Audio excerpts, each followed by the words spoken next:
Hey everybody, Shoebox Legends here. Thanks for joining me for another video.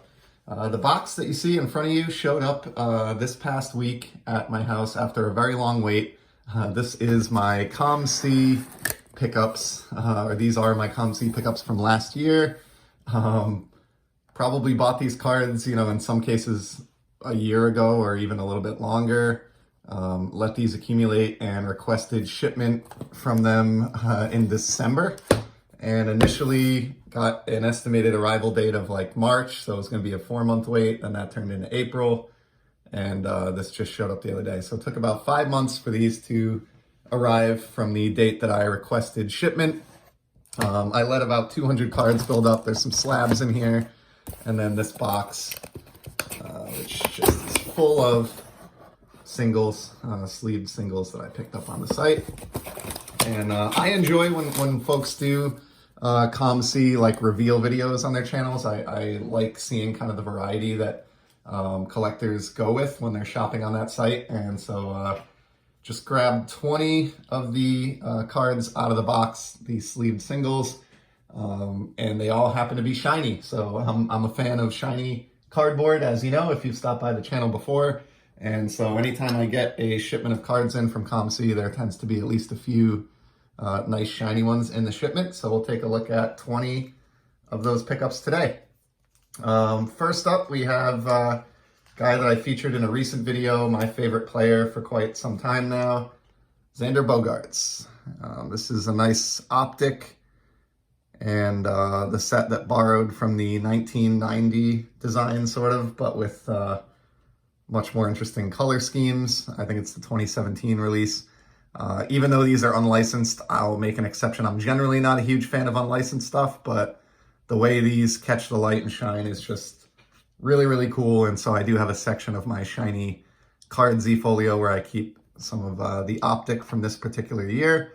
Although that one will probably just go right into my Bogaerts collection. To go along with that, here's another one that I grabbed. It's Buster Posey. This is the pink hollow. And pretty much grabbed this one because I think he has a shot at Cooperstown. He's definitely been one of the better catchers of the 21st century. And more importantly, the catcher's gear and the photograph that was chosen for this one really masks or hides the lack of a license. And so I think this is actually a fine looking Buster Posey card right here. And, both of those were had. That's the nice thing about optic.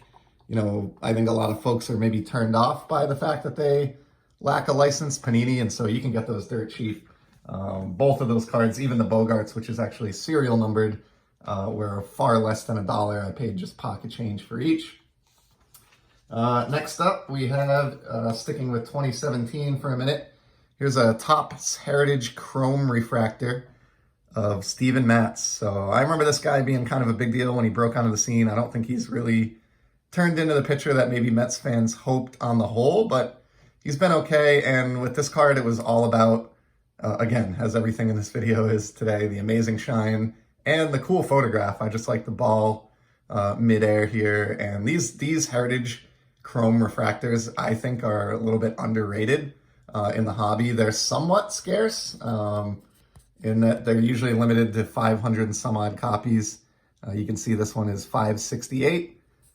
And so they're not impossible, but they're not, there aren't a million of these out there, and I just love the way they look. So even though that one is not really a fit for my collection, strictly speaking, I'm not collecting that Heritage set. I'm not a Mets guy, but I just couldn't essentially resist the shine. The next two cards I'm going to show together, and it's sort of a continuation on that theme of what we saw a minute ago. These are from the 2018 set. And again, Heritage Refractors. I grabbed both because the price was too good to pass up. Prince Albert. I mean, those are just fantastic. And I continue to think that Pujols somehow is a little bit underpriced in our hobby, which is crazy for a guy that's, absolutely bound for the Hall of Fame, multiple MVPs, 60 plus home runs now. And I think I paid $2 each, even, for these two refractors, serial numbered out of 569. So, I mean, you can't go wrong with Albert.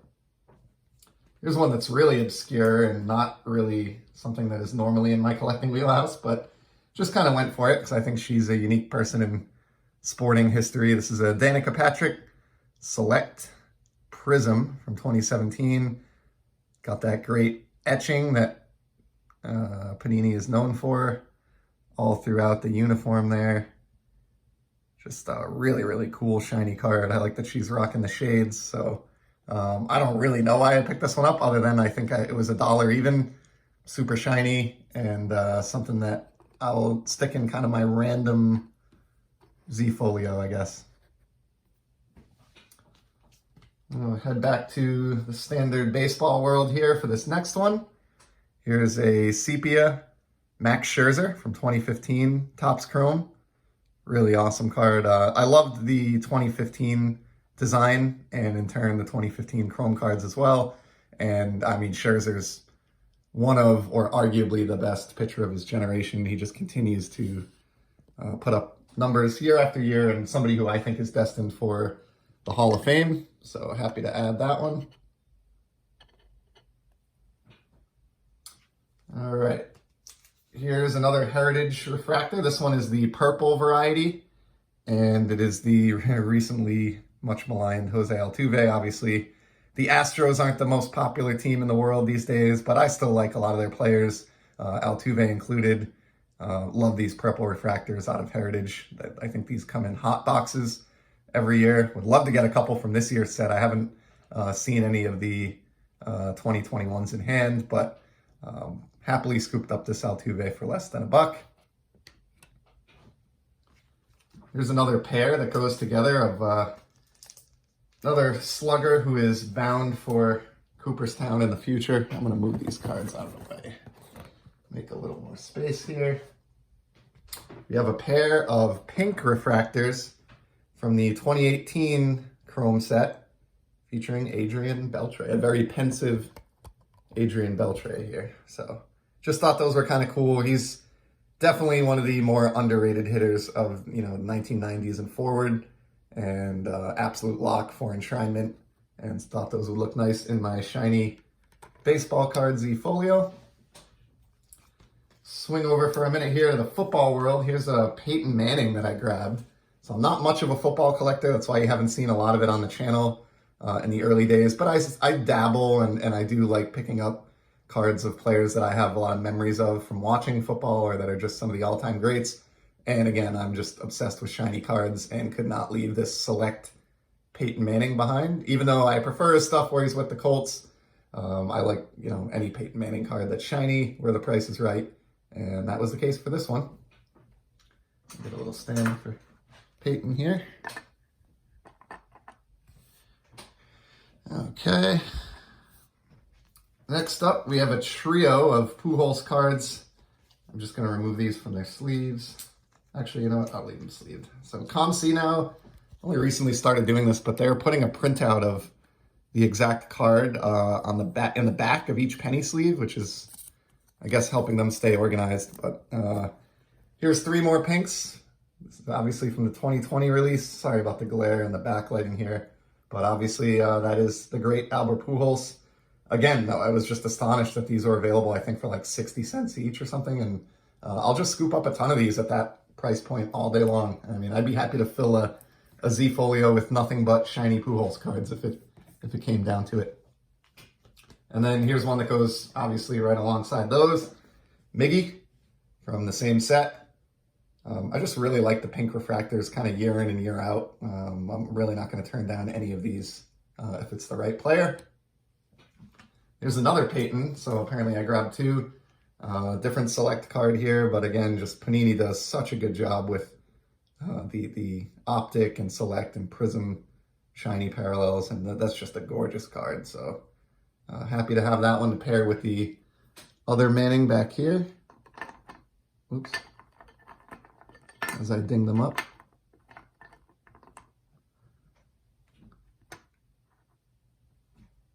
Okay, almost done here. Just got a couple Red Sox cards to look at. So here is a nice blue refractor of Adrian Gonzalez. I already have a copy of this card. I was sort of a big Gonzalez guy. He was maybe one of my favorites before Bogarts broke into the league. So I already have a copy of this, but I think this was literally 50 cents. And it's a numbered, blue refractor, which is out of 199. So can't really go wrong at that price. Even just have a second copy of this, or maybe send it off to a Red Sox collector sometime or something. Here's another Red Sox Topps Chrome refractor. This is Jacoby Ellsbury from the 2010 release. I am working on a Z folio of all orange shiny cards, and part of that Z folio, it contains Red Sox orange refractor team sets, and didn't have this Ellsbury yet, so was happy to scoop that one up, and that will get thrown right into that project, which is nice. And then the last one I have for today is also one that I picked up 2 copies of, and it's another uncommon for me football card from Select. This is Drew Bledsoe, the man for the Patriots before Brady took over and became the greatest of all time. But I still have a lot of respect for Bledsoe. These cards are just amazing. Look at these things catch the light. Really happy to have these 2. I think these might be my first Drew Bledsoe cards ever. But they're just going to go into my cheap football card Z folio and be fun to look at. So that's pretty much a wrap for today. Just 20 randoms from the COMC box that just showed up this week. Hope you enjoyed everything that we looked at here. If you like shiny, maybe you saw something that piqued your interest.